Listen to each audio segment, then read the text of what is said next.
누가복음 1장 34절부터 38절까지 봅니다. 누가복음 1장 34절부터 38절까지 신약성경 91쪽입니다. 신약성경 91쪽 누가복음 1장 34절부터 38절까지 찾으신 줄 알고 다 같이 읽겠습니다. 시몬이 시작. 누가복음 1장 내가 2장을 찾고 있었어. 누가복음 1장 죄송합니다. 34절부터 38절까지 마리아가 시작. 마리아가 천사에게 말하되 나는 남자를 알지 못하니 어찌 일이 있으리까? 천사가 대답하여 이르되 성령이 내게 임하시고 지극히 높으신 하나님의 너를 덮으시리니 이러함으로 나실 바 거룩한 이는 하나님의 아들이라 일컬어지리라. 보라 내 친족 엘리사벳도 늙어서 아이를 배웠느니라. 본래 임신하지 못한다고 알려진 이가 이미 6달이 되었나니 내가 모든 말씀은 능치 못하심이 없느니라. 마리아가 이르되 주여 여주이니 말씀대로 내게 이루어지리라 하매 천사가 떠나가니라. 하나님께서 예배를 통해서 큰 은혜 주실 줄 믿고 감사하면서 할렐루야. 옆에 분들한테 한번 우리 인사 좀 한번 해보세요. 새해 복 많이 받으세요가 아니라 메리 크리스마스. 무슨 메리 크리스마스. 지금 새해 복 많이 받으세요 그러면 사람들이 메리 크리스마스 하든지 해피 뉴 이어 그러든지 기쁘게 가져오셨네. 행복하게 이렇게 즐겁게 보내면 이게 복이야. 괜찮아. 어쨌든 간에 성경에 있잖아요. 성경에 등장하는 사람이 성경에 등장하는 사람이 그냥 막 다 끌어모으면 한 3만 명이 되는데 실질적으로 이렇게 드러나가지고 우리가 알고 있는 사람이 한 3,000명 정도가 이렇게 움직인다고 그래요. 몇 명? 3,000명. 성경이, 그리고 우리가 성경에 볼 때 등장하는 사람이 한 3,000명은 우리가 이름을 가지고 있는데 여러분들이 성경에 있는 사람들 중에 이름 아는 사람이 몇 명일까라고 하는 것을 제가 한번 여쭤보고 싶은 거예요. 한번 생각해요. 내가 성경 속에 있는 사람을 알고 있는 사람이 몇 명 정도 될까? 한 50명은 되지 않겠어요? 성경에 이렇게 많은 사람들이 등장을 하는데 이 사람들이 하나같이 등장하는 이유는 뭐냐 하면 다 예수님을 소개하기 위해서 등장하는 거야. 이걸 잘 모르면 우리가 성경에 있는 아브라함이 그렇고 그 다음에 모세가 그렇고 그 다음에 여러 사람이 있잖아. 다윗도 있고 바울도 있고 이런 사람들이 있는데 그 사람들은 모두 다 누굴 얘기해 주려고? 예수님을 얘기해 주려고 등장하는 사람들이지. 우리가 그러니까 아브라함을 배워야 될 필요는 없어. 아브라함을 통해서 누굴 배워야 돼? 그러니까 이것이 잘 모르면 자꾸 아브라함을 막 얘기해 가지고 아브라함이 대단한 사람처럼 띄워놓으면 안 되는 거예요. 그 사람들은 다 죽어있고 오직 누구만 살아야 돼? 예수만 살아야 돼. 이게 성경을 바로 보는 거예요. 성경을 바로 보는 사람들은 뭐냐면 우리가 그게 제가 항상 저는 여러분들도 그렇고 저도 그렇고 참 감사한 것이 저는 그걸 일찍이 알았어요. 여기에 다윗이라고 하는 사람이 엄청 성경에 다윗처럼 위대한 사람이 없어요.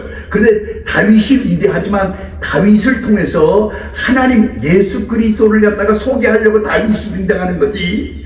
다윗이 그 사람이 어떤 거 이런 거는 아무런 의미가 없어. 그래서 오늘 우리가 성경을 볼 때 가장 중요한 것은 성경의 주인공이 누구냐면 예수님이에요. 그 예수님을 소개하기 위해서 누가 등장한다고? 아브라함이 등장하고 모세가 등장하고 다윗이 등장하고 사도 바울이 등장하는 것이지. 구약의 사람들은 어떻게 갈라지냐? 구약의 사람들은 이제 예수님을 소개하기 위해서 등장한 사람들이야. 무슨 말인지 이해가 되죠? 구약에 등장했던 사람들은 내 뒤에 오시는 이는 자기들은 아무것도 아니고 내 뒤에 오시는 이 그분을 갖다가 뭐라 하냐? 메시아 사상이라고 그래. 뭐라고 그런다고? 메시아. 메시아가 무슨 말이냐면 기름 부음을 받은 자라고 하는 뜻이에요. 기름 부음을 받은 자. 그러니까 메시아라고 하는 말이 기름 부음을 받은 자인데, 예수가 우리 예수 똑같은 말, 우리가 예수 뒤에 붙이는 말이 뭐냐? 그리스도. 예수 그리스도라고 그러나 그리스도라고 하는 말하고 메시아라고 하는 말하고 똑같이 뭐를 무슨 뜻이야? 기름 부음을 받은 자. 그러니까 예수는 우리를 구원하도록 하나님께서 기름 부음을 받은 분이라고 하는 거야. 그 시가 뭐냐? 메시아 사상이라고 그러는데, 구약의 사람들은 전부가 이 메시아 사상을 가지고 늘 살아왔다는 거야, 이렇게. 그 다음에 신약에 등장하는 사람들은 처음에는 뭐냐면 예수님이 이제 올 때 사용했던 사람들도 있고, 오신 예수님을 소개하는 거야. 예수님이 이렇게 오셨고 이렇게 살다 갔고 이렇게, 지금도 여러분 우리가 지금 여기 가만히 이렇게 있지만 실질적으로 존재하는 나라, 이스라엘이라든가 이집트라든가 그 다음에 이라크라든가 이런 나라에 가면 예수님이 실질적으로 와서 살다가 가셨던 모습들이 다 그대로 있어요. 신기하죠? 예수님이 와서 이 땅에 와서 살던데, 예수님이 세례받았던 데도 있고, 예수님이 십자가에 못 박혔던 데도 있고, 예수님이 변화산산에 가 있던 데도 있고, 예수님이 제자들을 데리고 다녔던 데도 이렇게 있는데, 오늘은 이제 우리가 이 성탄기 계절에는 가장 중요한 것이 뭐냐면 예수님께서 어떻게 오셨을까? 요한복음 1장 14절에 이렇게 말씀이 육신이 되어서, 뭐라? 말씀이 육신. 그 예수님이 세상을 창조하신 분이에요. 세상을 만드신 분, 세상을 설계하고 앞으로 이 세상 전체를 갖다가 인도하시는 분이 그 예수님인데, 이 분이 어떻게 세상에 오셨느냐면 동정녀의 몸을 통해서 이 땅에 오셨다. 동정녀의 몸을 통해서. 동정녀라가 뭐냐면 결혼에 태어나가지고 아직도 남자를 알지 못한 제가 이런 얘기 들어봤어요. 깜짝 놀라게 해줄게요. 마리아가 몇 살이었을까 그때 당시 마리아 나이가 몇 살? 우리가 마리아에게서 나시고 그러니까 마리아가 꽤 나이가 먹은, 우리나라로 말하면 보통 처녀들이 20살은 어른들은 우리 지금 현재 우리 교회에서는 이 20살 이전에 시집간 사람은 없는 것 같아. 근데 그때 당시는 마리아의 나이가, 여러분 한번 인터넷 쳐보세요. 마리아 그때 나이가 몇 살이냐면 13살이었어요. 나 막 눈물 나더라고. 우리 손녀가 13살이거든. 아니 그 어린애가, 마리아가 지금도 중남미 쪽에 가보면 12살부터 아기를 낳고 이렇게 그냥 젖가슴을 내놓고도 막 이렇게 누가 있든 우리는 막 이렇게 엄마가 젖을 먹여도 이렇게 숨겨가지고 먹잖아. 그렇게 애들이 철도 없어가지고 막 그냥 이렇게 살아가. 근데 그때 당시도 그런 때였는데, 실질적으로 많은 신학자들, 많은 사람들이 연구해가지고 12살 때부터 그때 보통 그때 당시에 시집을 갔는데, 마리아 나이는 13살이었을 것이다 라고 하는 것이 추정말이야. 상상도 못하잖아. 그러니까 그 어린 나이에 이제 시집을 가야 되는데, 그 예수님이 그 어린 마리아의 몸을 통해서 이 땅에 태어나가지고 우리의 구원의 모든 역사를 다 이루어갔다라고 하는 놀라운 역사잖아. 성경에는 13살이라고 하는 말이 있을까 없을까? 없어요. 성경에 마리아가 그때 나이 13살이었다는 말은 없을게. 어디 가서 우리 목사님이 그러는데 13살이래 그런 소리 하지 마세요. 성경에는 그 나이가 없고, 많은 신학자들이 얘기하는 거야. 그때 당시 환경이나 모든 것을 봤을 때 10대 초반이었다. 10대 초반이다. 근데 가장 정확한 것은, 가장 많은 것은 13살쯤 됐을 거다라고 하는 것이 예수님 난 마리아의 나이라고 기록해요. 그래서 예수님은 그 마리아의 몸을 통해서 이 땅에 오셔서 그 다음에 그의 탄생과 그의 사역, 순환과 죽음, 그 다음에 부활과 승천, 이 모든 것을 통해서 우리의 구원 사역, 우리가 구원받는 것이 바로 그렇게 구원받는 거야. 그 예수님을 우리에게 보내주신 그 하나님의 역사로 말미암아 우리가 구원받는 이것을 갖다가 뭐라고 말해요? 복음이라고 그래요. 뭐라 한다고? 복음을 갖다가 그냥 우리가 풀면 기쁜 소식인데, 가장 중요한 것이 이 복음이 우리를 죄에서 용서해주고 하나님 나라에 가도록 만들어주는 것이 바로 이 복음이라고 그럽니다. 지금은 지난 시간에 얘기했지만 성탄절을 중심으로 해서 사주전을 갖다가 뭐라고 한다고 했어요? 대림절, 대강절이라고 그런다. 대강절. 오늘 이제 대강절이라는 말로 계속할게요. 이 대강절은 예수님께서 이 땅에 오신 것을 갖다가 이렇게 참 모든 사람들이 축복하고 이렇게 하기 위해서 준비하다가 우리가 사순절도 그렇지만 이 대림절에 대강절에 큰 은혜가 내리니까 이것은 뭐냐면 예수님께서 이 땅에 오신 사주전부터 예수님께서 이 땅에 오신 것을 축하하기 위해서 모여서 함께 즐거워하고 축하하다가 은혜를 만드니까 우리가 이 시간에 모여서 기도하자. 예수님께서 이 땅에 오신 것을 축복하자. 이렇게 해서 시작됐는데 이제 더 나아가서 7세기부터는 이 대강절이 뭐냐면 예수님께서 다시 오실 거거든요. 안 믿어져요? 아멘. 난 그럼 아멘 부를 줄 알았더니 더 여러분들이 놀라면 난 더 놀래요. 7세기 때부터는 뭐까지 이제 뭘 하냐면 예수님께서 다시 오실 것을 준비해 나가는 걸로 이 대강절을 지키자.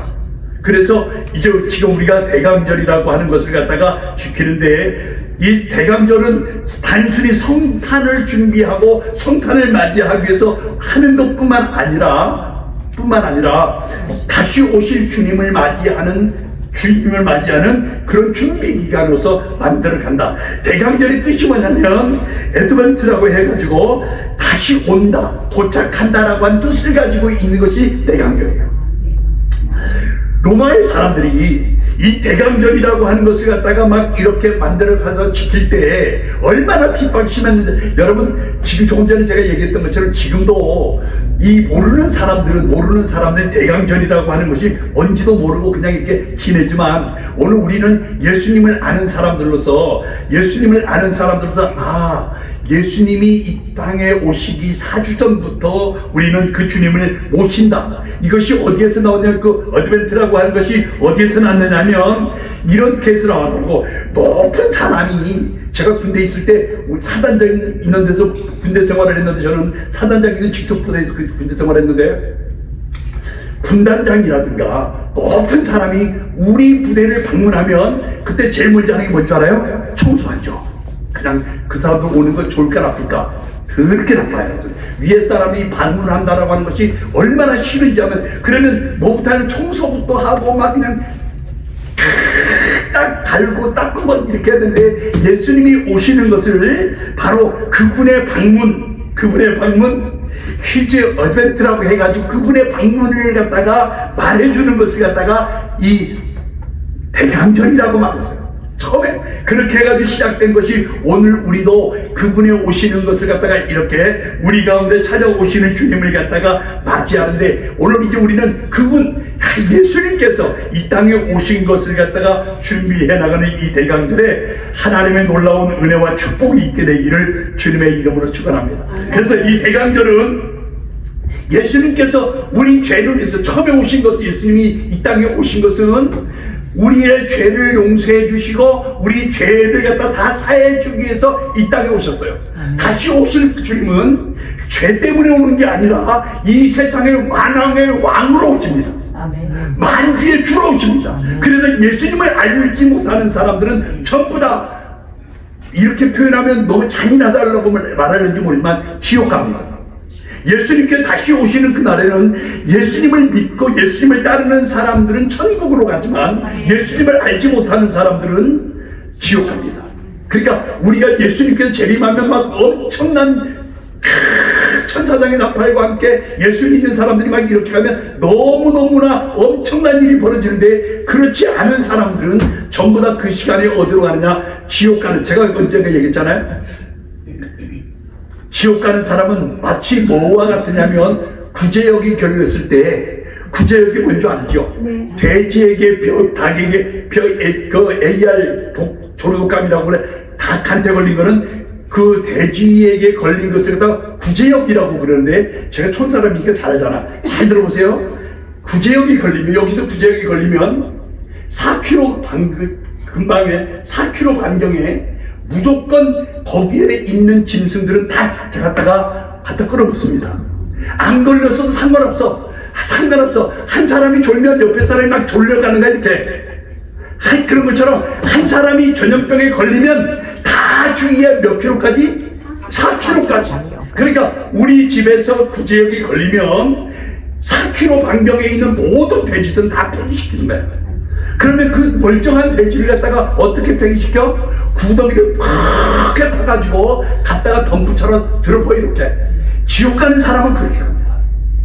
지옥 가면. 그래서 오늘 우리가 이 신앙이라고 하는 것을 너무 가볍게 생각하면 안 되어지는 것이, 구제역이 여기 멀쩡하잖아. 다른 것들은 우리 집에 걸렸으면 다른 것도 멀쩡하잖아. 근데 4km 반경에 있는 것이 언제 걸렸을지 모르고 그 독감이 걸려가지고 죽을까봐 미리 거기는 싹 끄집어내가지고 갖다 끌어묻는데, 이것을 갖다가 오늘 저는 그렇게 비유했어요. 그래서 하나님께서 다시 오실 때, 예수님께 다시 오실 때 세상을 심판하러 오시는데, 이제 세상을 심판하러 오시는데, 그 주님께서 예수 믿지 아니한 사람들은 어떻게 할까라고 하는 것을 볼 때 바로 그렇게 온다. 오늘 그래서 우리가 이 대강절을 보내면서 정말 정신 바짝 차리고 신앙생활해야 된다고 하는 생각이 우리에게 들어있어야 해요. 내가 신앙생활을 그냥 대강 하는 거 아니에요. 신앙생활은 야물딱지게, 어떻게? 야물딱지게, 충청도 말로 아주 야물딱지게 신앙생활을 해야지. 대충 잠자다가 나와가지고 그냥 이렇게 그냥 졸다가 나가 왔다 이렇게 신앙생활하는 건, 신앙생활은요 어떻게 하라고? 야물딱지게 하는 거예요. 야물딱지게. 정말 그놈은 어떻게 생긴 것이 도토리만하게 야물딱지게 생겨가지고 그렇게 신앙생활을 해요. 될까 말까 하는 그 천국이라고 하는 곳에 그냥 대충 우리가 이 땅에 살아가, 저는 그걸 너무너무 싫어해요. 우리가 이 땅에 대강 있다가 가는 것이 아니라 하나님을 잘 믿다가 주님께서 곧 이제 재림하실 텐데, 그때 잘했다 칭찬받는 우리 모두가 되기를 주님의 이름으로 축원합니다. 주님께서 이렇게 말했어요. 나는 처음과 나중이요 알파와 오메가가 되신다고 시작과 끝이라고 성경에 가르쳐주고 있는데, 주님의 시간은 우리가 계산하는 시간과 달라서 하루가 못하고 천년 같고 천년이 하루 같다라고 말한 것처럼, 주님께서 이제 곧 오시는 타임이 거의 가까워 왔는데 우리가 이럴 때 어떻게 해야 될까? 그런 말씀을 오늘 이 시간에 드리면서, 오늘은 이 마지막 때 주님께서 이제 예수님께서 이미 오셨잖아. 오셨고 이제 우리에게 닥치는 문제는 어떤 문제냐? 다시 오실 주님을 맞이하는 거야. 어떤 주님을 맞이한다고? 다시 오실 주님. 우리 죄를 다 십자가에 지시고 우리를 위해서 저 처소를 예비하러 가서, 처소를 예비하면 내가 와서 너희를 나 있는 곳에 있게 하겠다고 말씀하신 그분이 다시 오실 텐데, 우리는 그분을 어떻게 맞이할 건가 라고 하는 것을 생각하면서 오늘 이 대강절 두 번째 주일을 보내려고 그럽니다.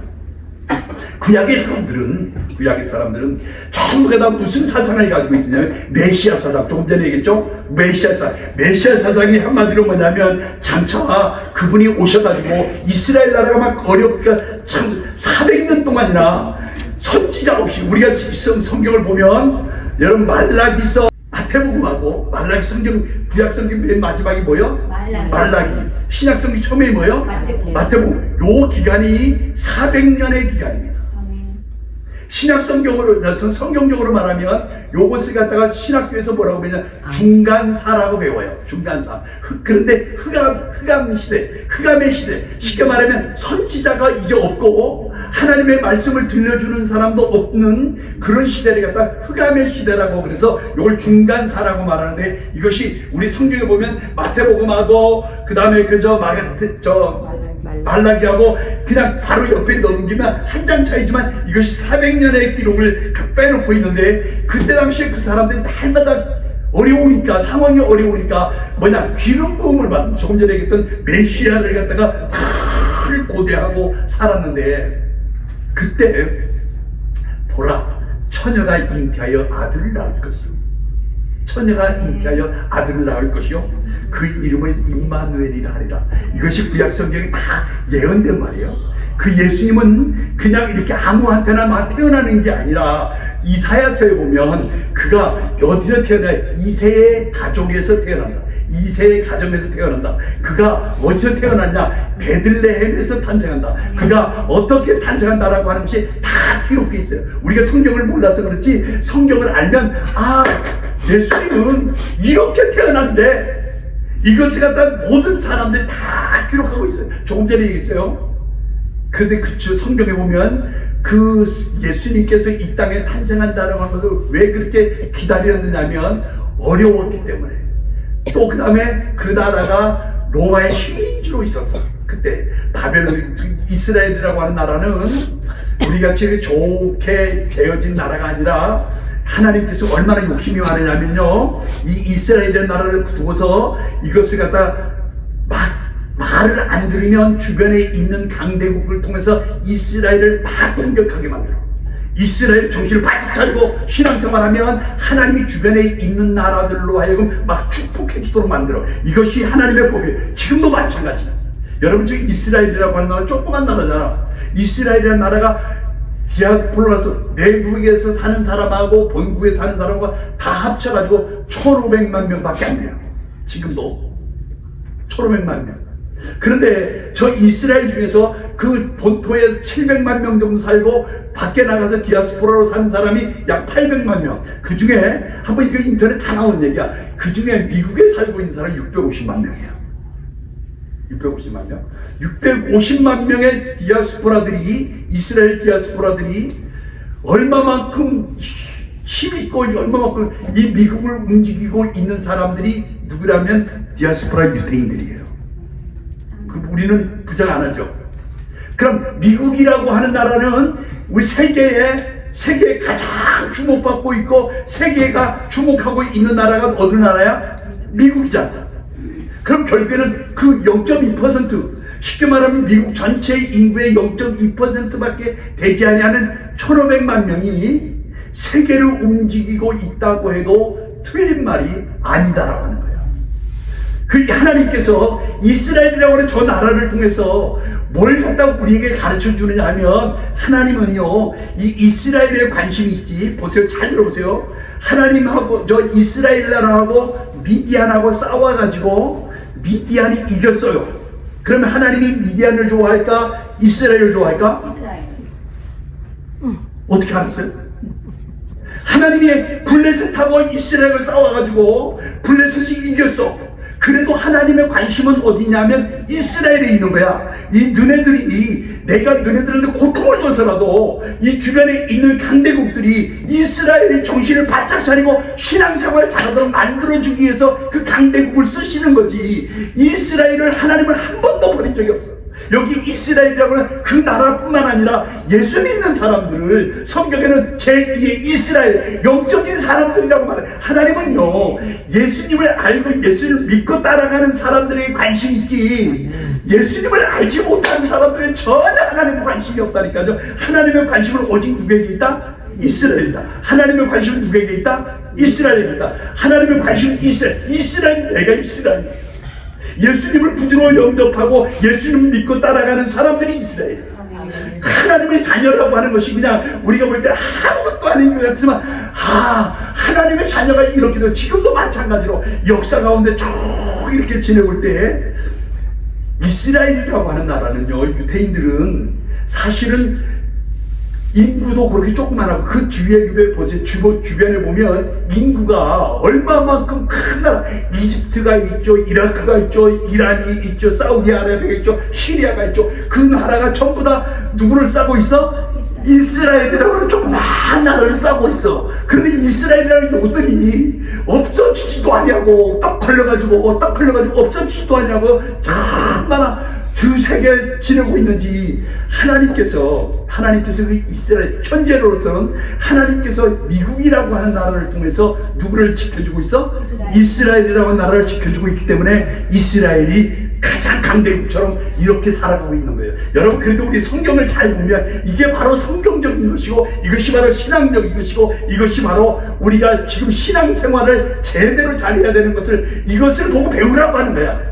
이것을 보고 배우라고 하는 거야. 하나님을 잘 믿기만 하면 하나님께서 얼마만큼 축복해주고 하나님께서 얼마만큼 도와주는가라고 하는 것을 보고 배우라고 하는 거야. 그런데 이것을 갖다가 버리고 신앙이라고 하는 것을 갖다가 마치 무슨 뭐 관념적으로 왔다 갔다 하는 것이, 여러분 신앙생활, 내가 교회 다니는 것은요, 다른 사람들이 말하는 것처럼 그쪽에서 이 세상 살아갈 때 어떤 종교 하나 갖는 것 다 가져야 되지. 그러니까 너는 불교해, 나는 기독교해, 너는 천주교, 이렇게 해야 되는 게 아니라, 이 종교라고 하는, 내가 예수를 믿기 때문에 기독교라고 하는 것이 있는 거지, 내가 이 기독교라는 종교가 있어서 내가 있는 것이 아니고, 내가 신앙생활을 그렇게 하는 거예요. 그래서 이 신앙생활하는, 예수님을 믿고 하나님 앞에 나와서 하나님의 자녀가 된다고 하는 것은 종교 생활하기 위해서 나오는 게 아니고, 종교 생활하기 위해서 나온다고 한다면 안 나와도 괜찮아요.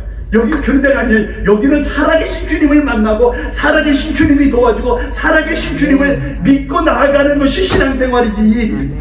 잘못 알고 있으니까 자꾸 다른 종교 하나 가진 것처럼, 무슨 액세서리처럼 종교 갖다가, 종교 없으면 종교 안에다가 쓸 것이 없으니까 기독교 이렇게 쓰는 것이 아니야. 기독교는요, 살아계신 주님께서 역사하시고 살아계신 주님께서 인도하시는 그런 것을 갖다가 우리에게 만들어줬는데, 여기 성경에 보면 그 마리아에게 예수님께 하나님께서 얘기해, 아들을 낳으리니, 네가 아들을 낳으리니 이름을 뭐라고 하라? 예수라 하라.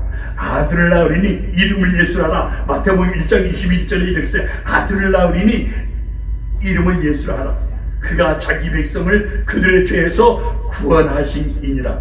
그런데 예수라고 하는 그 이름은, 우리 성경에 예수라고 하는 그 이름이 두 군데가 있어요. 뭐냐면 여호수아라고 하는 이름이 예수라고 하는 뜻이야. 그 다음에 호세아라고 하는 뜻이 예수라고 하는 뜻이야. 이렇게 있는데, 그 뜻이 뭐냐면 구원하는 자, 구원하는 자, 그 뜻을 갖다가 여호수아라고 하는 말로 우리 예수라고 하는 말을 표현하는데, 누가가, 우리가 성경에 보면 누가복음에서 나타나는 예수와 마태복음에서 나타나는 예수는 다른데, 마태복음에 나타나는 예수는 임마누엘이야. 임마누엘, 하나님께서 우리와 함께 계신다, 하나님께서 우리와 함께 계신다라고 하는 것을 나타내는 것이 바로 임마누엘. 마태복음에 나타난 예수라고 한다면, 누가복음에 나타나는 기쁜 자, 기쁨을 자, 우리에게 기쁨을 주는 자라고 우리에게 이렇게 가르쳐주고 있습니다. 그러므로 오늘 여러분, 우리가 이 대강절을 보내면서 저는 여러분들에게 다시 한번 이렇게 생각해보고 싶어요. 예수님께서 오시는데 가장 귀하게 쓰임받은 사람이 누구냐?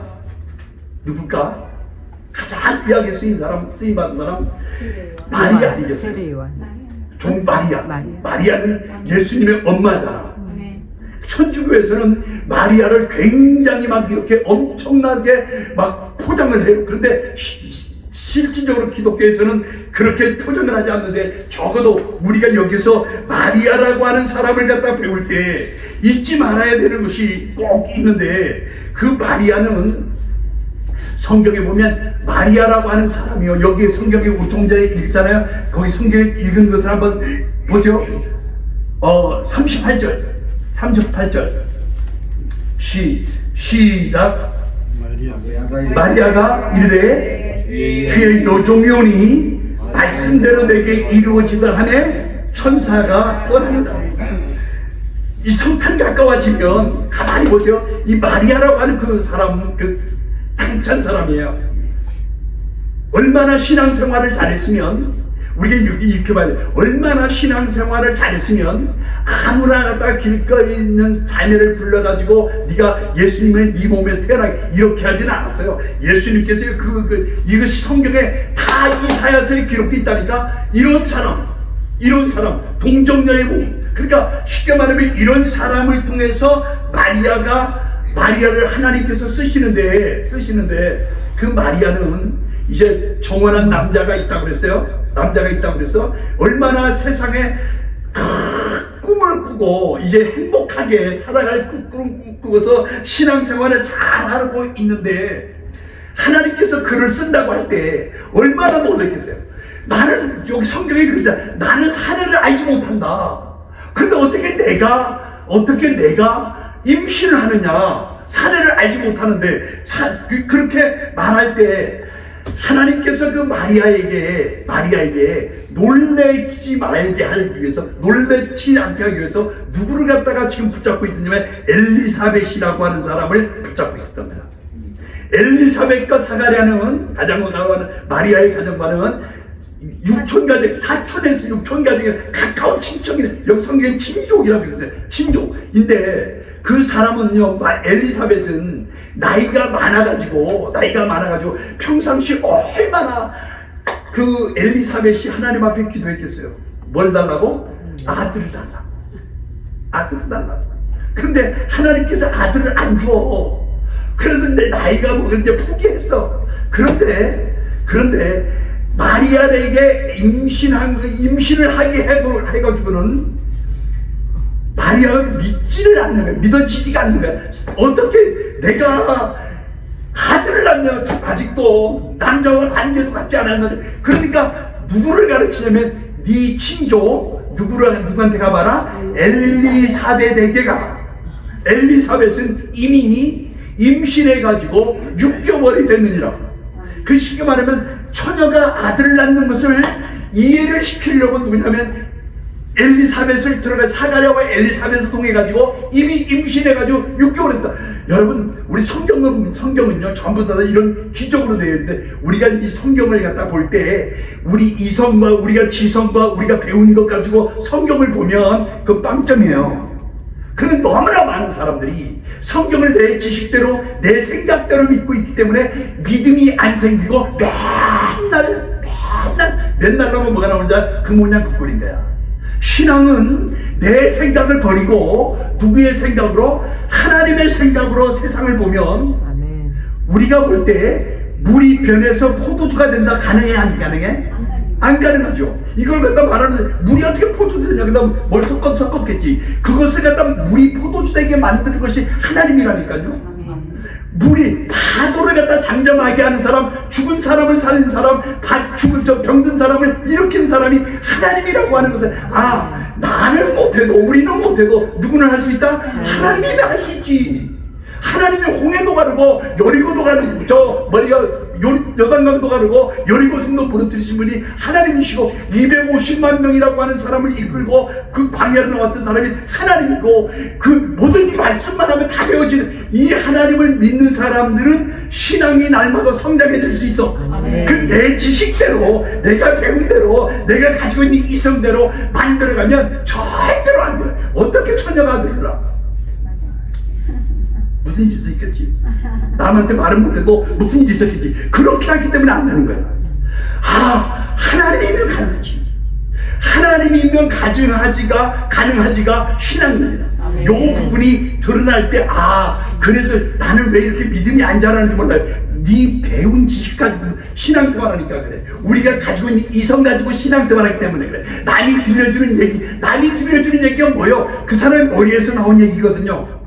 그것을 갖다 다 내려놓고, 하나님께서 하시면 모든 것이 된다. 할렐루야. 여기에 있는 마리아는 그렇게 해서 하나님 앞에, 여기 그냥 나는 계집 중이었는데 주님께서 말씀하시면 그대로 됩니다. 여기 37절에 마리아가 고백하는 거 보세요. 마리아가 뭐라고 고백하냐면 37절 시작. 되죠. 하나님의 모든 말씀은 능하지 못하심이 없느니라. 이렇게 믿을 때 마리아를 통해서 하나님께서 역사해 주셨고, 그 다음에 또 한 사람, 오늘 우리가 또 소개해 주고 싶은 사람이 누구냐면 요셉이에요. 요셉이 누구예요? 마리아의 정혼자.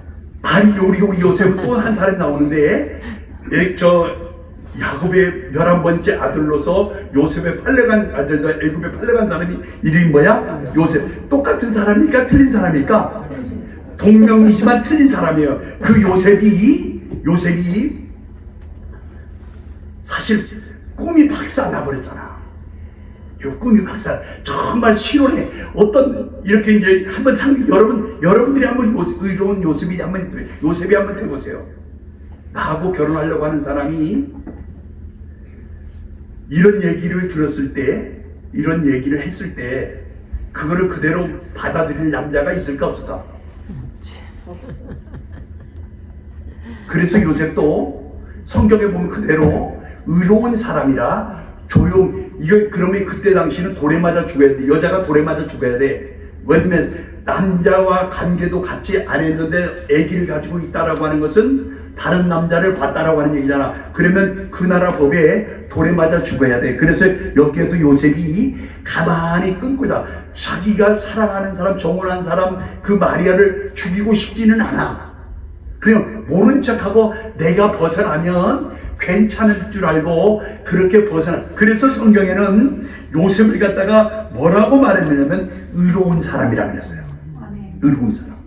참 지혜가 있는 사람이야.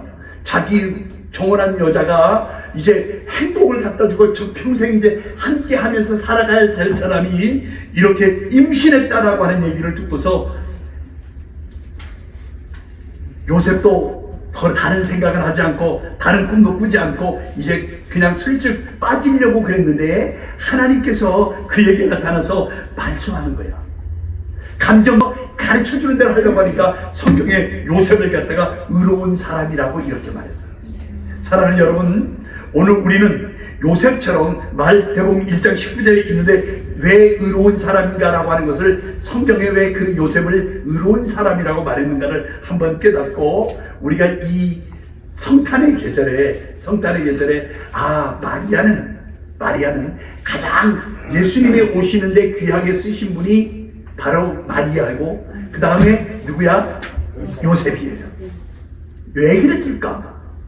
그들에게는 하나님께서 놀라운 역사로 가르쳐주고 인도해주는데 오늘도 우리가 이 성탄의 계절을 보내면서 하나님의 놀라운 역사가 지금 이 순간에도 나를 통해서 나타나기를 원하고 오늘 우리가 성탄을 이 대강절을 보내면서 느끼는 것은 다시 오실 그 주님을 정말 준비 잘했다가 그때 주님께서 천사장 나팔과 함께 재림할 때 한 사람도 나고자가 없게 되기를 주님의 이름으로 축원합니다. 대강절을 보내면서 가장 중요한 사람이 바로 이 요셉과 마리아인데 이들이 하나님의 말씀을 그렇다고 해서 우리가 여기 보면 전에 성경에 이것도 봤어요. 누가복음 1장 46절에 보면 마리아의 찬가가 나와. 마리아가 우리가 하늘에는 영광이고 땅에는 평화로다라고 하는 말은 누가 했는 줄 알아요? 누가 부른 노래야 그거? 천사들이 한 노래야. 그런데 여기 누가복음 1장 46절에 보면 마리아가 이렇게 말을 해요. 내 마음이 내 구주 하나님을 기뻐하였음은 그가 내 이 여종의 비천함을 보살펴 주셨기 때문이다라고 하는 것을 갖다가 마리아가 얘기를 해. 어린애가 아니야. 13살 먹었다고 해서 그 마리아가 어린애 같은 말을 하는 게 아니라 얼마나 성숙한 말을 하고 있는가라고 하는 것을 성경이 가르쳐주고 있는데 오늘 우리가 하나님 앞에 신앙생활을 하면서 특별히 이 대강절을 보내면서 여러분들이 잊지 말아야 될 것은 그들이 그래서 의로운 사람이래. 오늘 우리가 임마누엘의 하나님께서 우리에게 기쁨을 안겨주시는 예수님께서 영이신 예수님께서 육신을 입고 이 땅에 오신 이 성탄절을 맞이하면서 하나님의 놀라운 은혜가 여러분들과 함께하게 되길 바랍니다. 여러분 자녀들과 함께하고 여러분들에게 그런 은혜가 임하도록 정말 다시 오실 주님을 맞이하는 이 대강절이 되기를 주님의 이름으로 축원합니다. 주님 다시 오실 때 그에게 붙어 있지 못한 사람은 평생토록 교회를 다녀도 구원함을 받지 못한 사람도 있어요. 그러니까 얼마만큼 우리가 신앙생활이라고 하는 것이 그냥 내 이성, 내 지식 가지고 되어지는 것이 아니라 신앙은 내 지식 가지고 되어지는 게 아니라 내가 하나님의 말씀대로 내가 움직여 갈 때 구원함을 받는 거지 하나님의 말씀과 전혀 상관없이 내 생각대로 신앙생활했다가는 그날에 조금 전에 제가 얘기했잖아요. 우리 시골에 구제역이 걸리니까 모든 사람 쉽게 말하면 하나님의 영이 거하지 아니하면 하나님 앞에 정말 내가 고백을 하고 신앙생활을 바로 되지 아니하면 똑같이 취급하는 거야. 그래서 정말 이 대강절에 아기 예수 탄생을 기뻐하면서 그 주님을 맞이할 수 있는 은혜가 우리 모두에게 있어지게 되기를 주님의 이름으로 축원합니다.